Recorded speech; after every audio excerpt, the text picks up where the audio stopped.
Hello, everyone. This is Rick, and welcome to Astral Club.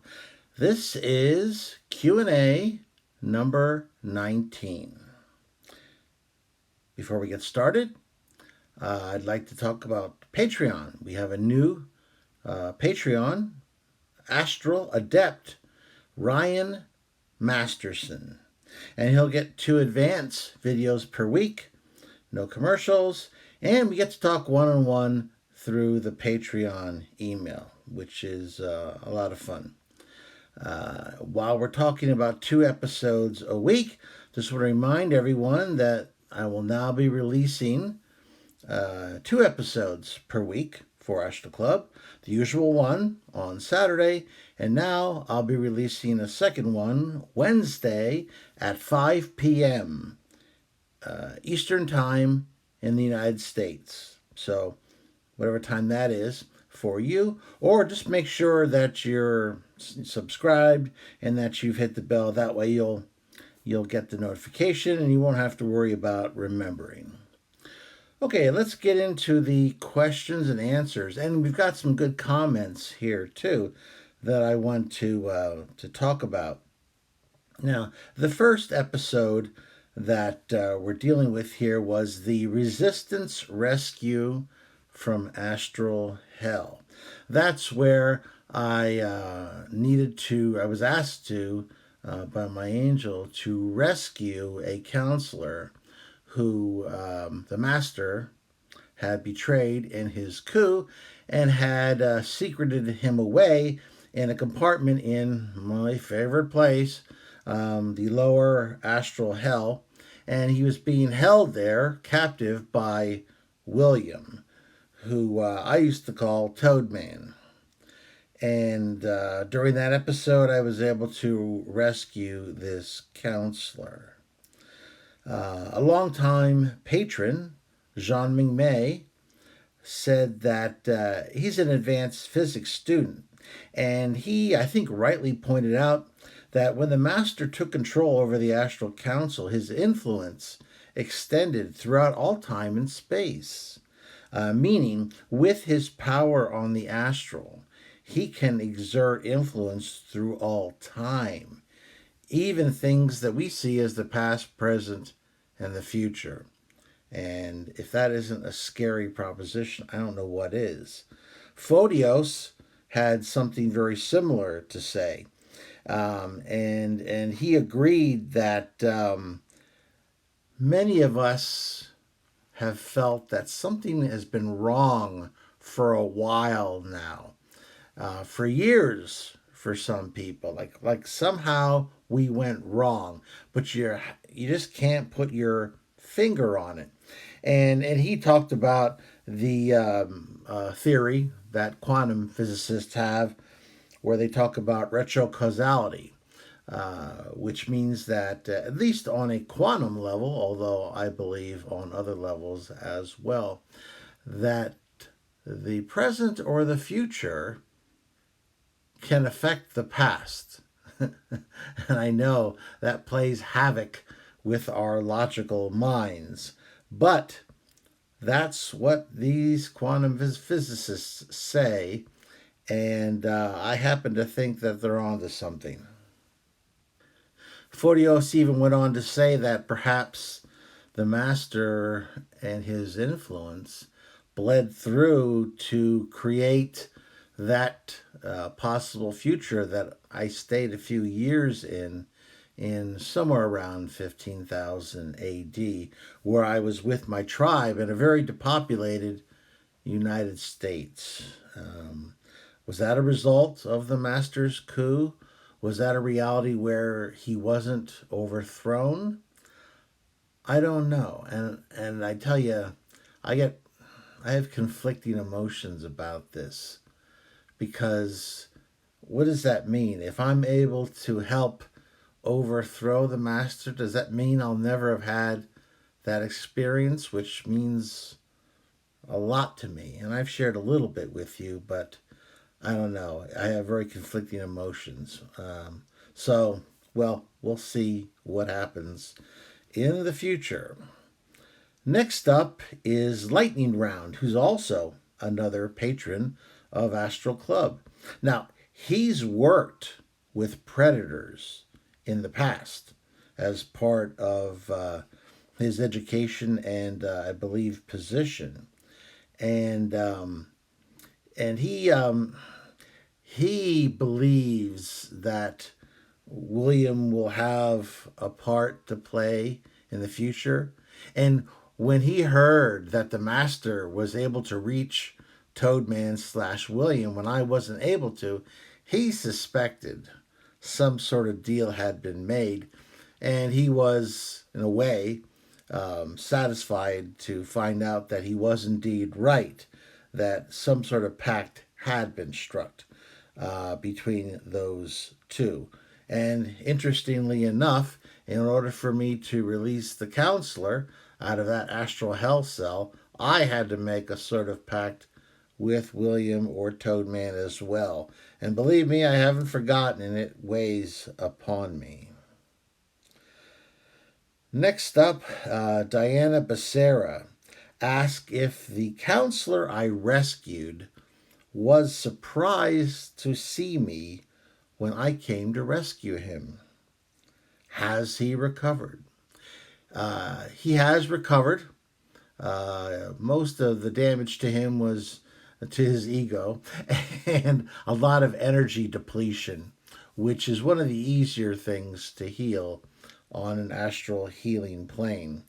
I think his ego was mostly bruised because he was one of the counselors who sponsored Gulam, or the Master's appointment as an advisor to the council. So he obviously felt betrayed and wasn't very happy about what had happened. Rotten Johnny warned me in a comment during this video that perhaps my episodes here were being leaked in some way to the Master, and he warned me to be careful.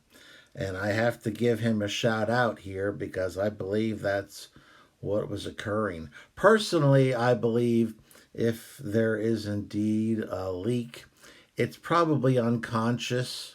Unless you're trained to guard your thoughts. For someone like the Master, it's probably fairly easy to, poke around inside a little bit, perhaps while you're sleeping, and probe for information. So I don't think there's anyone who's purposely feeding the Master this information. He's just grabbing it illicitly. Perhaps during an unguarded moment or when someone is sleeping. Next up was Calamity. And they said, with due respect, is there any reason why your angel couldn't have saved the counselor himself? It's a good question. I have to admit that I kind of thought about that as well. However, here are my thoughts. My angel is like a general right now. I'm kind of a undercover agent. Not only does he have a lot on his plate, but his ident is like the sun, whereas mine is like a little flickering candle. So I can slip in and out of places much easier than he could. Not to mention, can you imagine if during World War II they sent, Montgomery or Eisenhower behind German lines to do a mission? That wouldn't happen.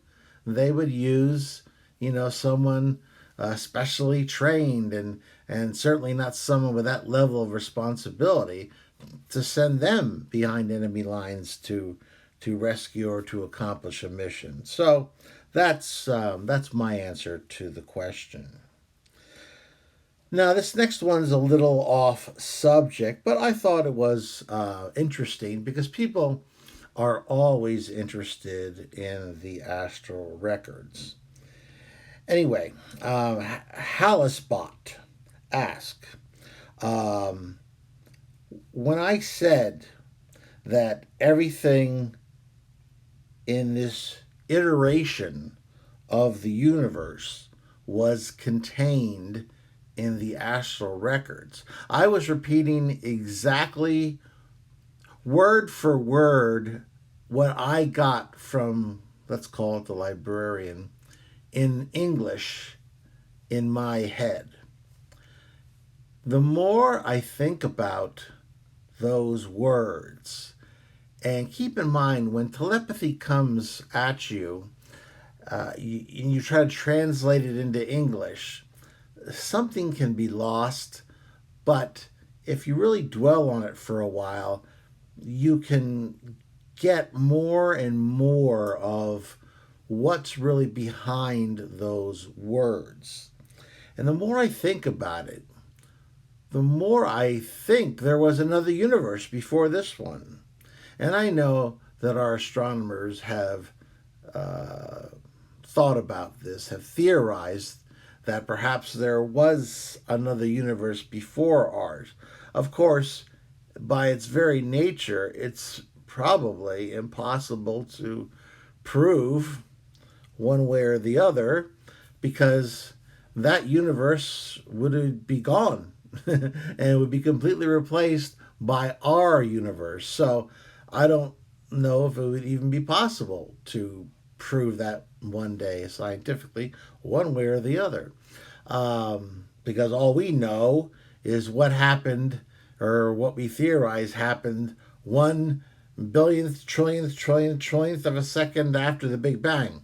Anything that happened before that, we really can't prove because it's impossible to see. It's just not possible to actually verify. I'm sure there's theories, but anyway, I think the more I think about it, is that statement means that there was another universe. Who knows? But this astral record um, is just contains everything that has happened or will happen, could possibly happen in this universe. And when I say universe, the term I could have just as easily have used in English is multiverse. Um, when I said universe, I was using universe in its strictest sense, which means universe is a word that defines everything that exists. In other words, everything that exists is in the universe. Multiverses, I could have just as well have used that word as well. Um, so that's my answer to that question. And any of you physicists out there, or astronomers, or amateur astronomers, I'd be very interested in your thoughts as well on this. Next up is Kev Changu. That's KEVCHANGU. Do you think someone in Astral Club was reporting to the Master? How did the Master get so powerful? Well, I think I've already answered the first part of that question. I don't believe someone was reporting to the Master. I believe that information was probably seized in an unconscious state from someone. How did the Master get so powerful?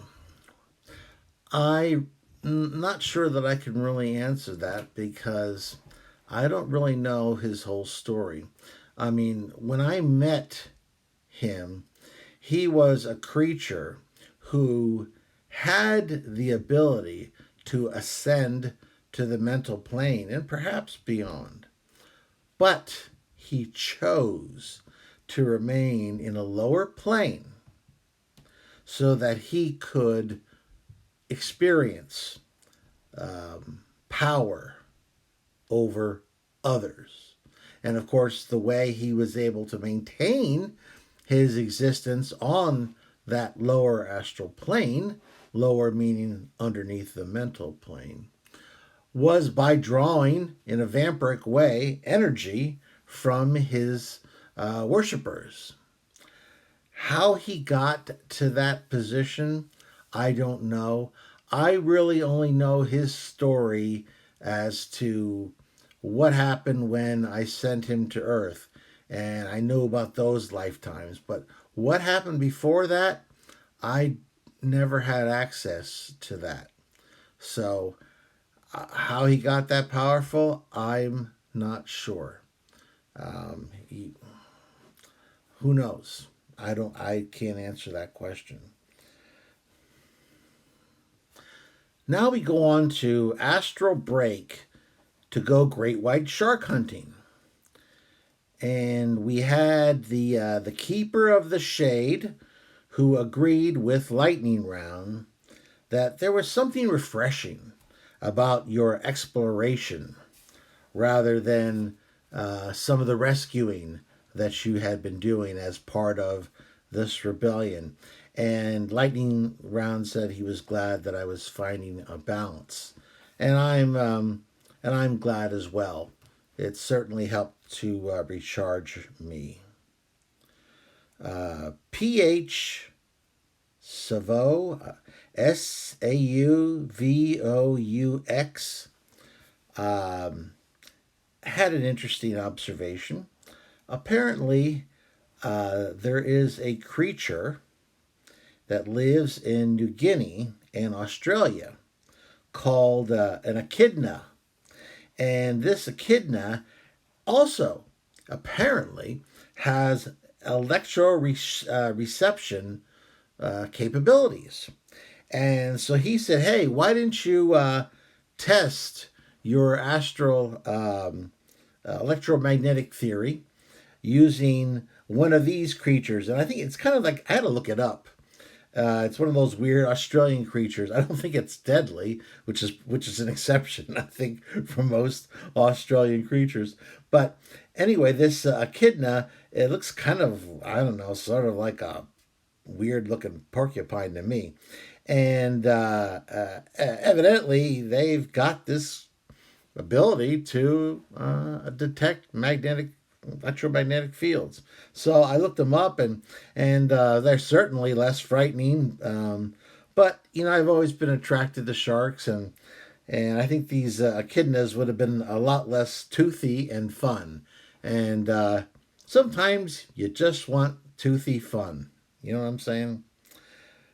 Okay, bacon, egg, and cheese, which, by the way, is one of my favorite sandwiches. But it says, is it possible for advanced aliens to change the past? I really can't say for sure. There's a myriad of alien races out there. I have met a few of them, and I have never had any kind of discussion of that nature. I know I can't change the past. I have traveled into the past in the astral, and I can view the past, but I can't affect it in any way. And I think modern day physicists, even the ones who believe that time travel might be possible into the future, don't really believe that the past is possible. However, listen, I don't know. If it was possible to change the past, we wouldn't know about it. I mean, if somebody went back and changed the past within our dimension, then from our standpoint, it would have always been the same. It's kind of like that Mandela effect that people talk about, where there seems to be they have two memories of things that they clearly remember that one thing happened, like the whole. There's one thing called the Berenstein Bears or the Berenstain Bears. Now, there's a lot of people, including myself, who distinctly remember it being Berenstein Bears, because I remember I took my daughter to an amusement park, and she was aware of them and had some books and whatever. And they had a portrait of them, or they had a statue actually, and it said, I remember it said Berenstein Bears, and I kind of joked with her. I said, if they're Jewish bears, do they keep kosher? And if so, like what kind of honey? And I thought it was funny. She didn't really get the joke, but I thought it was funny. Now, but if you look now, it's always been Berenstain. Now, that doesn't make any sense. My joke makes no sense with Berenstain. So that's just one example. There's also people who remember history differently in a number of different ways. So perhaps there is some way to change the past. And it's not perfect, though. It's leaving some folks out of it. I don't know. It's certainly an interesting question, though. It's just one that I can't answer definitively. Kip Road asked about my communication with living people and angels in the future. And he wanted to know, do they remember meeting me? Well, I think he probably meant more about the angels. Because obviously, if I went far enough into the future where a physical person would interact with me, that would be in the future. And so, from their standpoint, no, they wouldn't remember me. So, I believe what he was talking about is people like angels, for instance, or guides. These are spiritual entities that essentially are basically immortal. Uh, it's very interesting. And I think the way, and I've had a couple discussions with my angel on this, they don't think in terms of past, present, or future. They think in terms of possibilities and dimensions. Uh, and typically, so as not to confuse humans when they deal with us, they try to stay within our time space illusion, because otherwise it becomes even more difficult to talk with us. So they understand and they have a wide variety of knowledge. And I'm sure my angel has memories of conversations with me that, from my standpoint, haven't happened yet. But to keep things within the laws of free will and to keep communication on some sort of level whereby we can understand one another. When you interact with entities like that, they tend to try to stay within the human time space illusion in conversations. Otherwise, it can get confusing real fast. But believe me, angels and creatures like that understand the true nature of time. Next up is Andrew Ponte, who asked me if other animals astral project or if they can sense astral projectors, other than, I guess, great white sharks and other similar toothy fish. Well, when I was a boy, I traveled downstairs in my astral body and I was getting ready to leave when I saw my dog, who was outside of her body. And she was just kind of sitting there. And I went over to her and I telepathically sent a message to her asking her if she wanted to go for a walk. And as soon as she got what I was trying to communicate, she started wagging her tail and we went outside, started running around the yard. She was having a fun time. And then I picked her up and I started flying. But then she started freaking out because she didn't like that. So I immediately landed. And then I soon returned to my body and she returned to hers. The next morning, when I got up, she was wagging her tail, going crazy. She was all over me. And my mom asked, what the heck is up with Snowball? But, so I guess she remembered it because she was acting so strangely. So yes, at least dogs do. I can verify that. I would imagine cats do too. I have seen cat spirits. I don't know whether they're astral projecting or whether they're the spirits of deceased house cats. So, and I never had a cat, so I can't speak from experience. I know cats do see astral projectors because I have been seen by cats. Generally, there's been one of two reactions. They either look at me, stare at me for a while, then get bored, or they look at me and walk out of the room. Now, to be fair, I've never tried to be menacing or anything like that. It's just I was just going about my business and they were there and they saw me. So those were the reactions that I got. So at least cats were able to see me. A couple times I've had dogs see me and they just, one ran and another one was just barking like crazy. So if you've ever had your dog just barking at a corner, going crazy for no particular reason, who knows?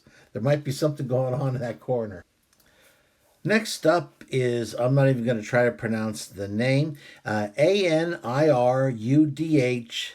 last name Soni. And I get this question on a regular basis, so I should probably try to answer it on a regular basis. Anyway, he asked me if I could check out future sports results. Well, I'm not much of a sports fan personally, but I'm assuming he's probably more interested in the gambling end of things than he is just being a sports fan. Is it possible? Yes. For experienced projectors, someone who's very new to astral projection, you would have a heck of a time doing this. Now, I have shared my lottery experiments with you previously. However, there's a very short span of time when you can really get away with something like this. There's a span of time when you're a new projector and nobody really cares about you. You're not even a blip on anyone's radar screen on the astral. And then you get to a point where you're getting better and better and you're starting to make more of a splash. So you might have the ability to accomplish something like seeing the very near future. Keep in mind, though, that when you astral project into the future, the amount of time you can spend there is directly related to how far you go in the future.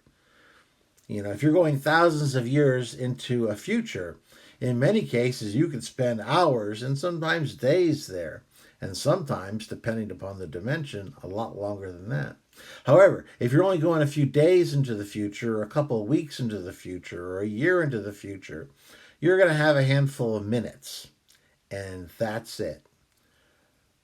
What happens, and what happened to me, is you arrive at a certain point where your guide, your angel, is going to pull you aside and say, congratulations, you've reached a certain level, and these are the rules. And not abusing the physical plane and using astral projection for base financial gambling uses is one of those rules. Now, you can break it, but if you break it, your ability to astral project is going to be suppressed. And that's just the way it is. So my answer is it's possible. You might have a small window in which to do so before you get pulled aside. For me, I don't want to give up my ability to astral project. If you like this episode, please hit the like button. Share it with those of like minds. Subscribe. If you have subscribed, make sure you hit that bell because you want to be notified now when those new episodes occur on Wednesday at 5 p.m. here in the eastern United States. Keep in mind that if you're interested in supporting Astral Club, and your support is very much appreciated because this is very important work we're doing here together, there will be a link in the description for Patreon. And as always, I'm Rick, and I will see you on the astral plane.